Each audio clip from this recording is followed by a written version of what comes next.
6:38 en el territorio continental ecuatoriano, buscando la verdad en la revista de Opinión Democracia.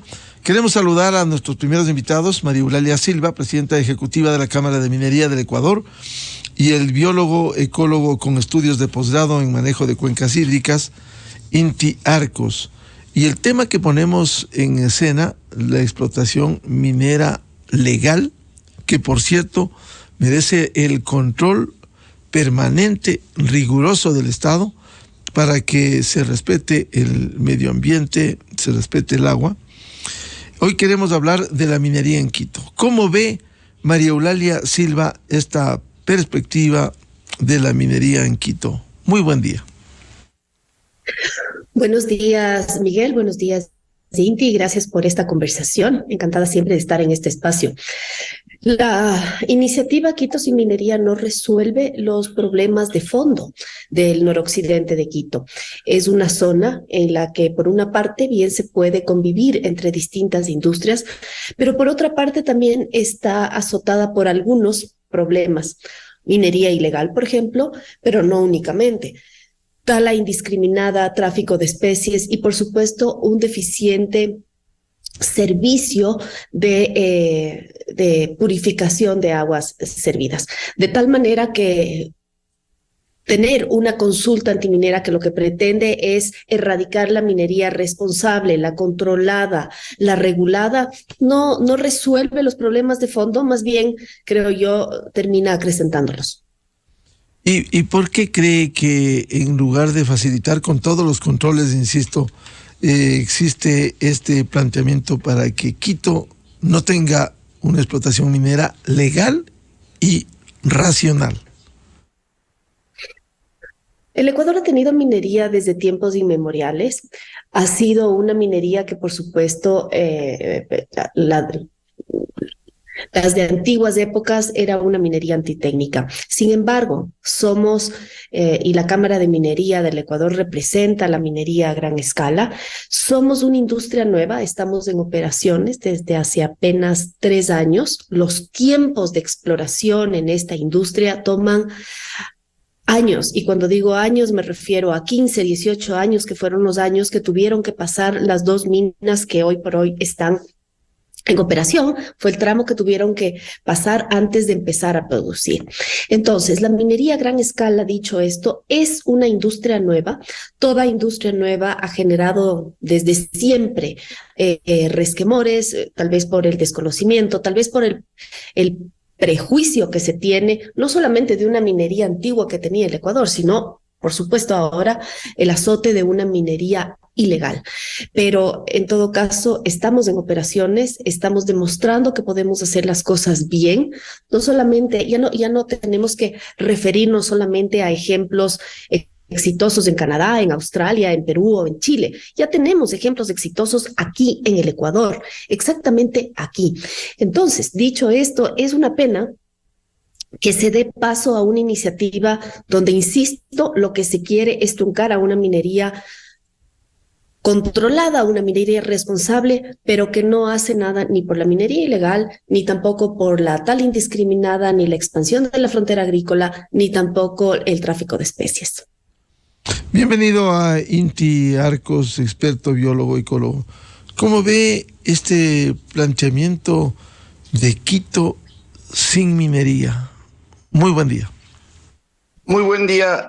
Un saludo desde acá, desde la Reserva de Biosfera del Chocó Andino. El Chocó Andino es Quito y soy muy orgulloso de que nuestra ciudad todavía cuente con estos espacios y cuente con una reserva de biosfera, ¿sí? En las goteras de la ciudad de Quito, con una categoría similar a Galápagos y al Yasuní, pues es un privilegio para todos los quiteños y quiteñas. Y bueno, como la mayoría de quiteños y quiteñas, como miles de quiteños, nosotros queremos un Chocó Andino sin minería metálica, un Chocó Andino que le apueste a su verdadera vocación, como muchos lugares del país, como muchos lugares del Ecuador.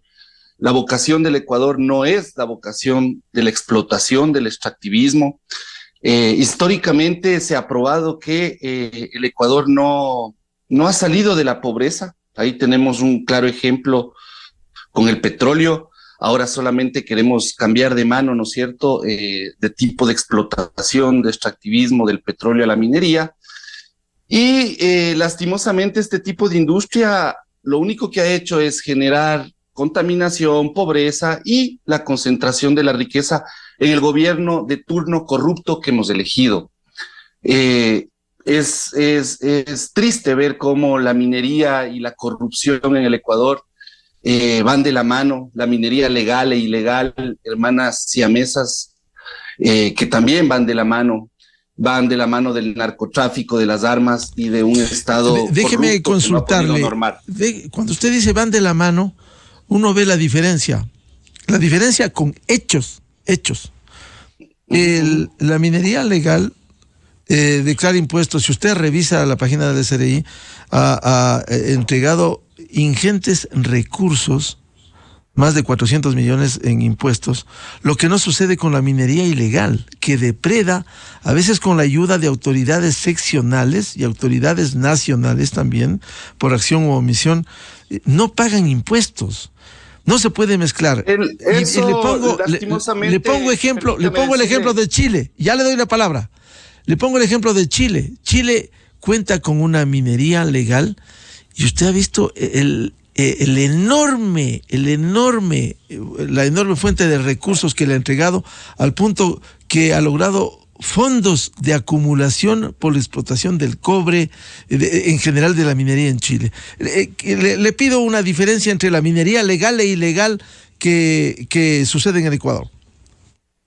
Sí, lastimosamente aquí en nuestro territorio, y le digo desde la experiencia, porque vivo aquí, ¿no es cierto? Mi casa, me imagino que sus casas no están dentro de una concesión minera, pero mi casa está dentro de una concesión minera que fue entregada sin certificado de uso y aprovechamiento de agua, no tiene licencias ambientales, ¿no? Me refiero, por ejemplo, a la empresa Melina Changó, que está en la parroquia de Pacto sobre productores orgánicos de caña, ¿sí? Y que se defiende como minería legal. Eso es lo que me da todavía más pena, ¿no? Con esta corta visión ambiciosa del inmediatismo que tenemos como Estado, como empresas que quieren hacer dinero muy rápidamente, porque el turismo, por ejemplo, el turismo sostenible necesita tiempo para desarrollarse, la agricultura orgánica necesita tiempo para desarrollarse, y un gobierno que no invierte en el campo, que lo que quiere es desplazar los campesinos, sí, que no busca las alternativas, porque históricamente el Chocó Andino ha sido uno de los lugares donde más turismo se ha desarrollado. Le digo que después de Galápagos, la mitad del mundo es uno de los lugares más visitados por turistas. Estamos a 1 hora y media del aeropuerto Mariscal Sucre. Tenemos una gran inversión desde hoteles como el de Rock Sevilla, ¿no es cierto?, el Mash Piloch, con inversiones enormes, hasta pequeñas inversiones en temas de ornitología, aviturismo, turismo de aventura, turismo de naturaleza, turismo científico, ¿sí? Alternativas como la panela orgánica, etcétera. Una gran cantidad, una gama enorme de emprendimientos productivos que pagan impuestos, mi señor, y pagan muchos impuestos. Pero además de que pagan impuestos, ¿sí?, riegan la riqueza y encadenan, ¿sí?, a muchas personas, porque ya tienes que pagar el transporte, el desayuno, el guía, el alojamiento, etcétera. Encadenan a una gran cantidad de personas en estas 246,000 hectáreas, 64 comunidades, 6 cabeceras parroquiales que sí, no tenemos sistemas de aguas servidas, igual que no tienen ustedes en Quito, sino la señora María Eulalia y usted, señor Miguel Rivadeneira, seguramente hoy botaron la cadena del baño, se lavaron los dientes y se bañaron con shampoo, y esa agua, no sé si se cuestionaron a dónde fue. ¿Saben a dónde fue a parar? Fue al río Machángara, o al río San Pedro, o al río Guayabamba, porque ni siquiera la ciudad de Quito, que es competencia del municipio hacer las piscinas de oxidación, tiene servicio de mejoramiento del agua servida, ¿sí? Entonces, por ahí no va la cosa. La cosa es apoyarse en estos territorios y empezar a transitar hacia unos modelos de desarrollo, porque el extractivismo no es eterno. No podemos extraer para siempre, ¿sí? Igual que el petróleo, los minerales se terminan. Y hay una cosa que en ecología les llamamos límites ecosistémicos. Aquí en este territorio, al igual que en el Ecuador, el país más densamente poblado de Sudamérica, estamos llegando a esos límites ecosistémicos, ¿sí? En donde tenemos ya problemas para sostener, por ejemplo, la producción de café, de cacao, la ganadería y el turismo con la misma cantidad de agua. Si a eso le agregamos una actividad más extractiva como es la minería, que consume ingentes cantidades de agua, pues es la fórmula del desastre, es la fórmula de los conflictos socioambientales, es la fórmula de las guerras por el agua. Eso se llaman límites ecosistémicos. Y a eso nos están llevando estas políticas que no le están apostando a salir del extractivismo, que en algún momento tenemos que hacerlo. Pero por cierto, hay que decirlo, este es un mal, cuando usted reivindica la atención al agro, es un mal de décadas. No solo de este gobierno, que también tiene su responsabilidad, es un mal de décadas, de 15, 20, 30, 40 años. En el gobierno de la Revolución Ciudadana se ofreció la revolución del agro, nada se cumplió. Por tanto, esto es una herencia que se tiene en el país. Vuelvo con la presidenta de la Cámara de Minería del Ecuador, María Eulalia Silva. Se ha pensado en una explotación, ¿no?, por lo que señala Inti Arcos, en el Chocó andino, de una minería, y también es bueno precisar, porque es bueno decir al país: ¿están unidas la minería legal con la minería ilegal para depredar el Ecuador, como ha dicho Inti Arcos? No, Miguel, para nada, absolutamente para nada, y lo niego categóricamente. Yo coincido con Inti en una cosa. Yo como ecuatoriana me siento muy orgullosa de ser parte de uno de los países megadiversos del planeta. Entendemos el patrimonio natural que tenemos, entendemos la función que nuestro patrimonio natural tiene en el Ecuador y en el mundo. Y justamente una minería responsable, una minería industrial, una minería que puede invertir ingentes cantidades en tecnología de punta, es un magnífico aliado para la conservación en territorio. Por ejemplo, de las concesiones de gran minería que están en este momento en Zamora Chinchipe, la intervención del territorio no responde ni al 10% de la concesión. ¿Qué se hace con el 90% restante? Pues se la conserva. ¿Qué hubiera pasado si esas concesiones no hubieran llegado a manos de inversionistas de calidad, de compañías con una amplia experticia en minería? Lo que hubiera sucedido es que esos territorios hubieran sido parte de la expansión de la frontera agrícola. Inti decía algunas cosas que me voy a permitir precisar. La industria que más consume agua en el mundo es la agricultura. La minería consume alrededor del 1 al 1,5% del agua que se consume en el mundo. Realmente es poco, cuando, por ejemplo, la agricultura consume alrededor del 50%. Que la minería que las extractivas solamente han traído pobreza. Bueno, eso tal vez sea en otras industrias extractivas y en otros momentos. Le voy a dar un dato que no es mío, es el dato del INEC. En los 2 últimos años, Zamora Chinchipe, la provincia que alberga las 2 minas a gran escala, ha logrado hacer lo que ninguna otra provincia en el país ha podido, que es reducir 13 puntos la pobreza. Eso no significa, en lo más mínimo, que la pobreza se está quedando en un grupo. La pobreza, la riqueza, no se está quedando en un grupo. La riqueza se está repartiendo. Zamora Chinchipe ha subido su nivel de escolaridad en los 2 últimos años, al menos igualmente en 2 años más de escolaridad. Durante la construcción, por ejemplo, de Fruta del Norte y Ansasa, el cantón de directa influencia de Fruta del Norte, fue de los 221 cantones que tiene el Ecuador, el cantón donde más creció el empleo formal. Así es que compararnos con la minería ilegal es por demás injusto. Por supuesto, si es que existiesen concesiones, quizás de pequeña minería, quizás de algún otro régimen que no estén cumpliendo con todas las regulaciones, para eso está el Estado. Y eso es lo bueno también de la minería formal, que hay trazabilidad. Si es que alguien en esta o en otra industria o en cualquier otra actividad productiva ejecutiva no está cumpliendo con la ley, pues tiene que ser regulado, tiene que ser sancionado, tiene que ser controlado. No por eso se va a decir no a la industria. Además, todos nosotros estamos en este día conversando y escuchando esta conversación gracias a dispositivos electrónicos que tienen un montón de minerales. Entonces, ok, vamos a vivir sin minería. Imaginémonos lo que sería el mundo sin minería. Simplemente volveríamos a la edad de piedra, porque esta justamente se acabó cuando empezó el ser humano a dominar los metales. Y dicho sea de paso, Miguel, me gustaría comentarle, no existe transición energética sin minerales. La masiva adopción de energías limpias pasa por un abastecimiento mineral. Muchos de esos minerales que serán claves para que el mundo enfrente la crisis climática están abajo de nuestros pies. Y esto de que estarían unidos la minería legal e ilegal, sería bueno que lo explique doña María Eulalia Silva. ¿Cuánto paga la minería legal en impuestos y cuánto paga la minería ilegal, si es que lo hace?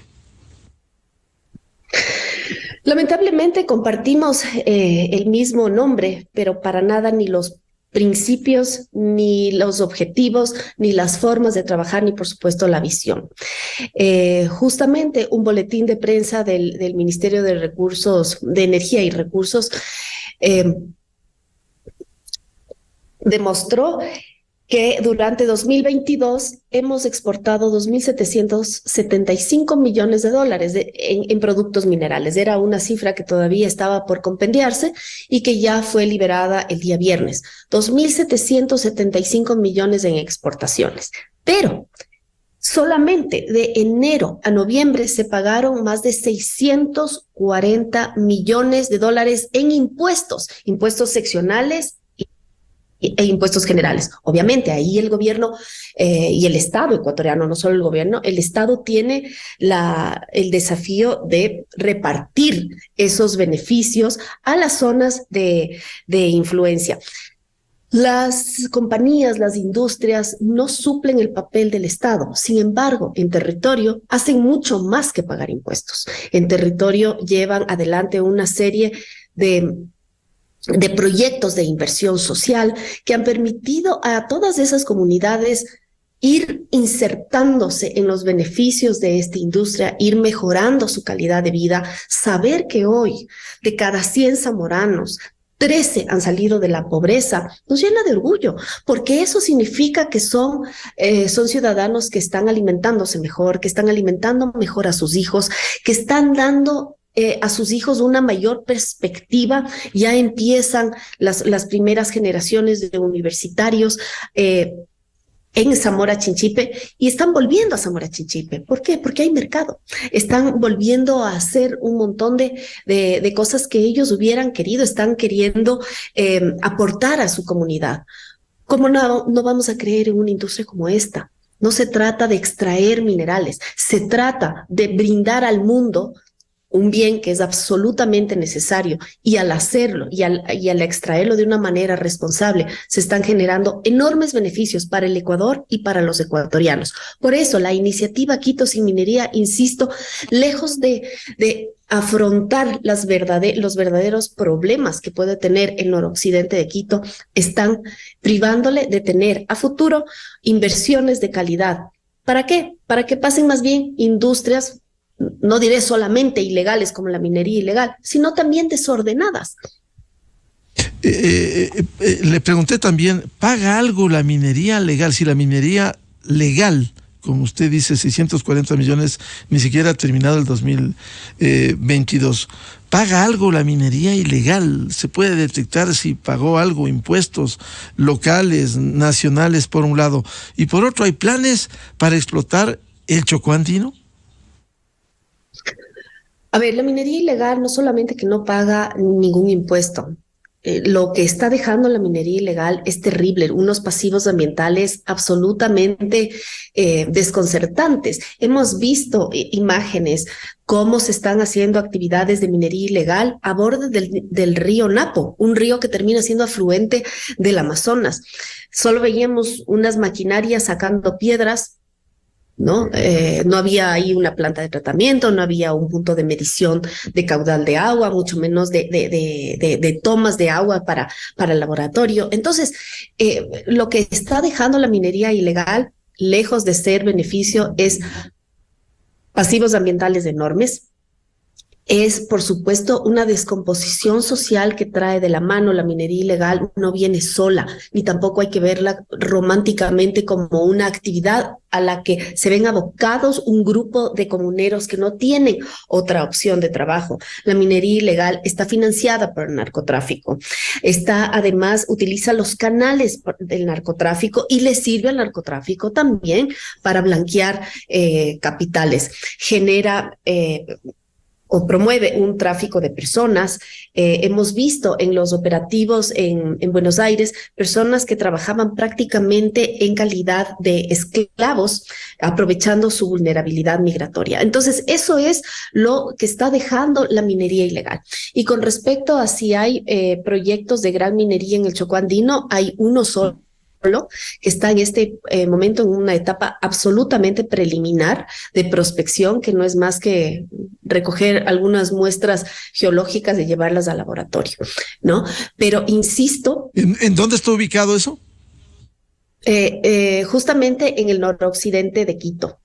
Pero Miguel, yo creo que aquí me gustaría recalcar que una minería bien hecha no hay que verle como el enemigo, no hay que verle como el cuco, sino por el contrario, puede ser un excelente aliado para la conservación del ambiente. Eso lo estamos viendo en Zamora Chinchipe.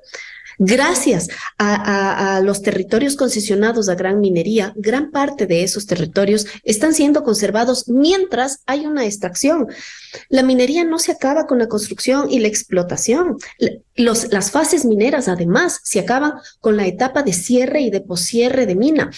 Todos esos espacios intervenidos en algún momento serán revegetados, serán vueltos pues a su estado natural. Eso es una minería industrial, una minería moderna, una minería responsable, una minería que puede traer muchísimos beneficios al Ecuador, a Quito y al noroccidente de Quito también. Vuelvo con Inti Arcos. Frente a este panorama, ¿por qué no dialogar para buscar acuerdos?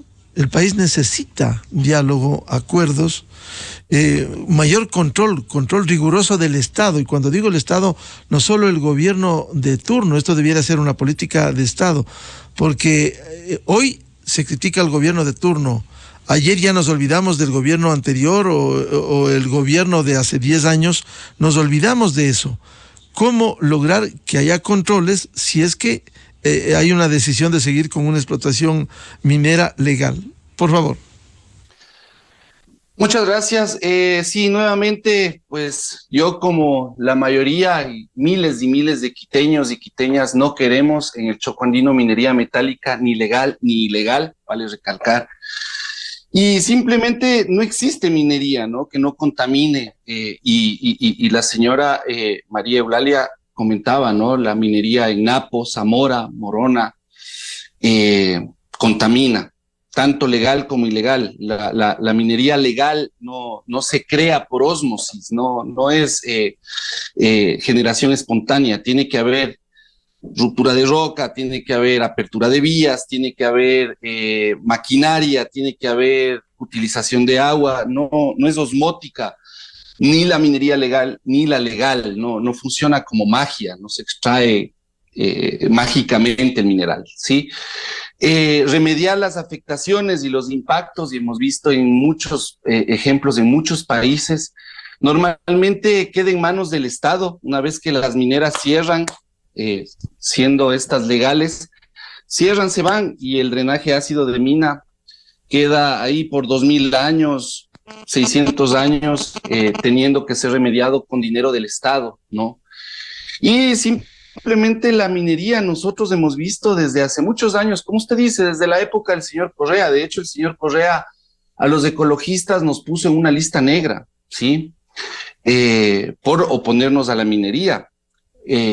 Porque pensamos que nuestro territorio, la vocación del Chocó Andino es otra. Al igual que ahora, ¿no? Las empresas mineras supuestamente legales, ¿sí? Que no tienen permiso de aprovechamiento de agua, que no tienen licencias ambientales, ¿sí? Que nosotros nos hemos opuesto porque son minería ilegal, ¿sí?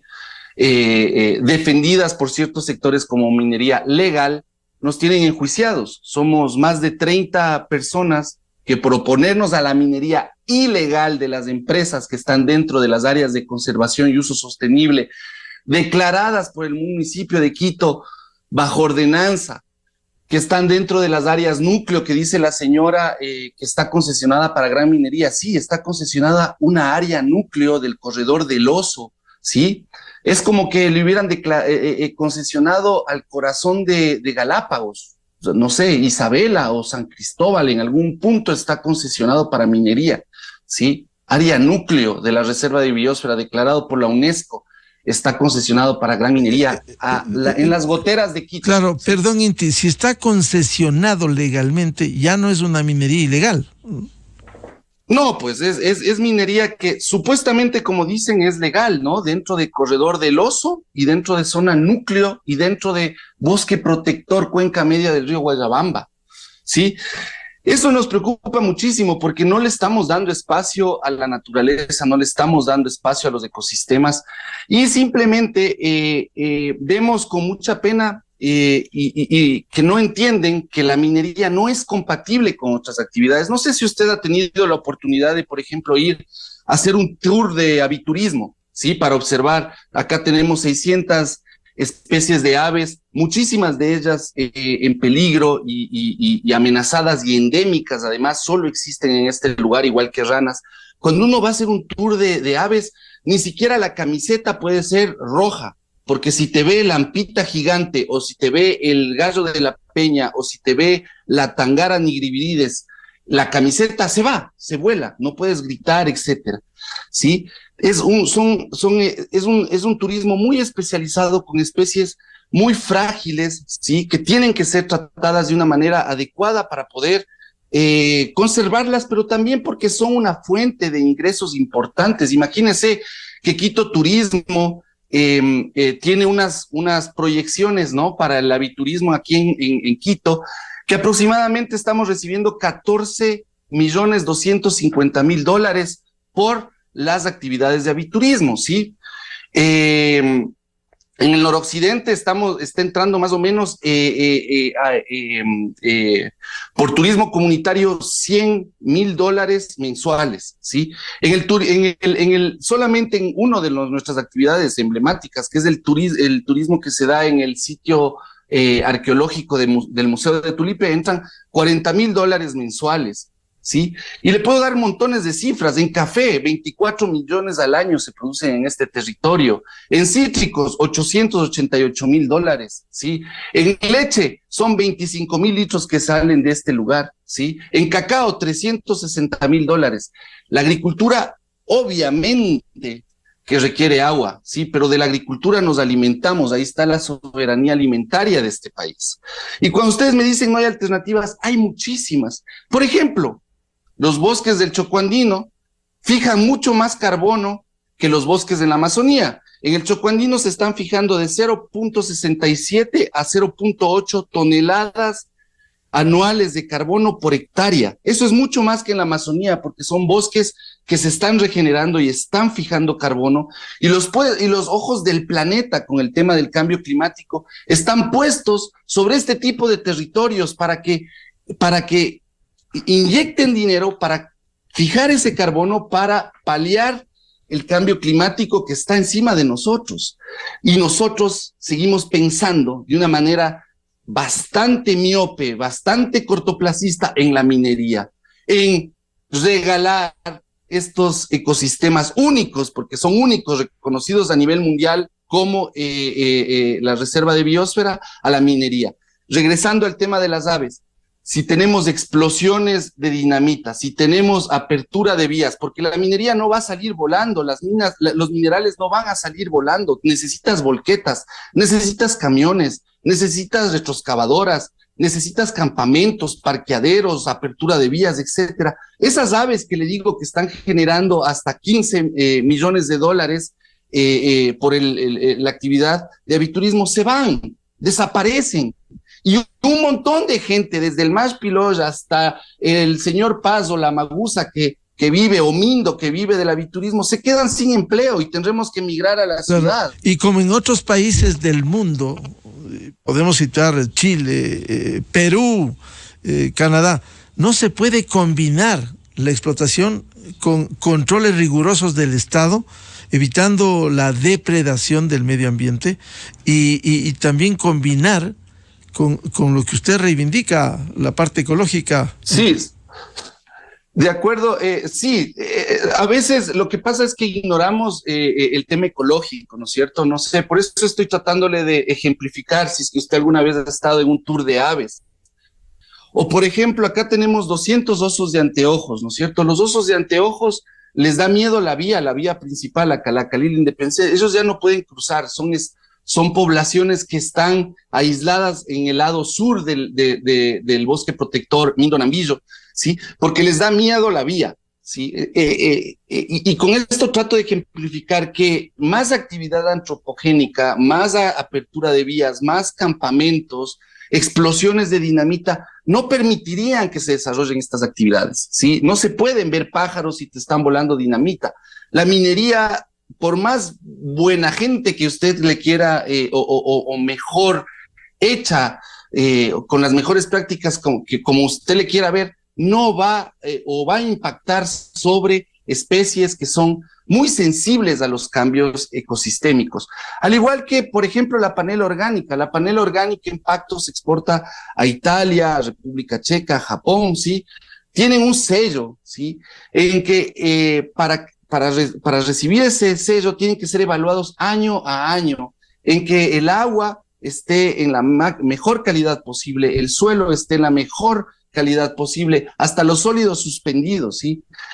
Y actividades, ¿sí? Como la minería, nuevamente, que necesitan, no hablemos del beneficiado de esos minerales, que es otro cantar, porque ahí utilizan metales pesados, ácido sulfúrico, cianuro, etcétera, para el refinamiento. Pero necesitas camiones, necesitas mover combustible, necesitas mover aceites, necesitas mover campamentos, etcétera. Eso tiene unos impactos gravísimos en un territorio tan sensible, con especies que están en peligro de extinción, que, como le digo, solo el sonido ahuyenta estas especies de las que nosotros actualmente estamos viviendo, y hay una economía que se mueve en este territorio. Entonces, hay alternativas, el tema del carbono, el tema del aviturismo, el tema de la agroecología, hay un montón de alternativas que nos posicionan como un territorio aquí en Quito, que podemos ir haciendo una transición y alejándonos poco a poco de la explotación, del extractivismo, de ser primario exportadores, y empezar a plantearnos que sí se puede vivir en un mundo diferente, porque es necesario. El cambio climático no es un juego, mi estimado periodista, no estamos hablando de una entelequia en el tema del cambio climático, está aquí, ¿sí? Y eso va a traer unos cambios brutales para la sociedad, unos cambios brutales para la forma incluso de relacionarnos en este modelo económico en el que vivimos. Es el momento en el que tenemos que empezar a plantearnos definitivamente salir del extractivismo, y la vocación del Ecuador, muy diferente a la de Chile, que tiene grandes desiertos, a la de Perú, que tiene desiertos enormes, es otra. La vocación del Ecuador es la biodiversidad, es la agroecología, es la agricultura, es una economía basada en la naturaleza, que es lo que nosotros tenemos. Somos un país pequeñito, pero bendecidos en términos de biodiversidad, y esa debería ser nuestra vocación. Y es una vocación que necesita tiempo para ser desarrollada. No es una vocación cortoplacista, sí, ambiciosa, del gobierno de turno, sí, sino que necesita tiempo para ser desarrollada, y apoyo, sí, apoyo al campo. Por ejemplo, el tema del carbono. El tema del carbono es una alternativa que tiene que ser regulada desde el Estado, para que esos dineros que entren al Ecuador cambien la estructura social en el campo, mejoren la educación, mejoren la salud, ¿sí? Y hay mucho dinero en temas de carbono ahora, como le digo, para empezar a utilizar esos recursos para un cambio estructural en nuestra sociedad, y más que nada en el campo, que en el Ecuador ha sido olvidado, como usted lo dijo, históricamente. Por cierto, hay que, entre los apuntes que hacer, el bosque primario, por ejemplo, se viene destruyendo con minería legal o ilegal, se viene destruyendo en zonas en donde no hay explotación minera. Esa es parte de la realidad que hay que preservar en el país y en el planeta. Muchas gracias por aportar a este debate a la presidenta ejecutiva de la Cámara de Minería del Ecuador, María Eulalia Silva, y al biólogo y ecólogo ambientalista Inti Arcos. Muy amable su participación. Muy buen día. Gracias. Muchas gracias, buen día. Buenos días. Muchas gracias. Buen día. Buscando la verdad en la revista de Opinión Democracia, la opinión diversa y libre en la revista de Opinión Democracia. 7:14 minutos en el territorio continental ecuatoriano. Vamos a una pausa publicitaria. Ya volvemos para hablar la relación del gobierno con la Asamblea, la relación del régimen con el sector indígena.